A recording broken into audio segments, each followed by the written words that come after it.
ওই বেতারা এত কঠিন, এত কঠিন। সন্তান প্রসবের সময় অনেক মা দুনিয়ার জমিন থেকে বিদায় নিয়ে যায়। সন্তান যখন প্রসবের সময় হয়ে যায়, মায়ের রক্ত যাইতে যাইতে মা অজ্ঞান হয়ে জমিনের ভিতরে পড়ে যায়। এরে আল্লাহর বান্দা, অনেক সময় এমন তো আমরা দেখি সন্তানের মায়ের যখন প্রসব বেদনা উঠছে, স্বাভাবিকভাবে সন্তান হয় না। আপনজনরা ওই মাটাকে নিয়ে হাসপাতাল দৌড়ায়, ডাক্তার পরীক্ষা নিরীক্ষা করে বলে এই রোগীর আপনজনরা সন্তানের অবস্থান উল্টো দিকে, সন্তান ভাও নাই। এই মুহূর্তে সন্তানকে বাঁচাইতে গেলে মা বাঁচবে না, মাকে বাঁচাইতে গেলে সন্তান বাঁচবে না। সিদ্ধান্ত আপনাদের কি করবেন?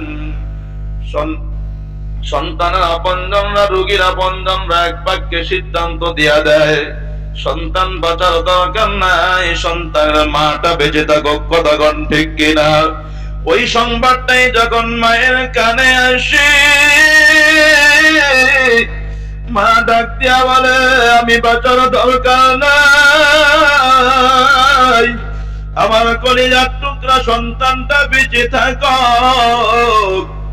অনেক সময় দেখবেন সন্তান অসুস্থ হয়ে গেলে মা আল্লাহর কাছে দোয়া করে, গো মালিক, আমার সন্তানের যদি হায়াত শেষ হয়ে যায়, আমি মায়ের পক্ষ থেকে হায়াত দিয়া সন্তানকে বাঁচায় রাখেন, প্রয়োজনে আমি মাকে আপনি মওত দিয়া দেন, এভাবে বলে কিনা বলেন?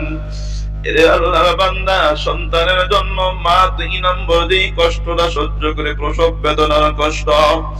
সন্তানের জন্য 3 নম্বর যে কষ্টটা মা সহ্য করে, ওটা হলো সন্তানকে 2 থেকে 2.5 বছর পর্যন্ত দুধ পান করায়।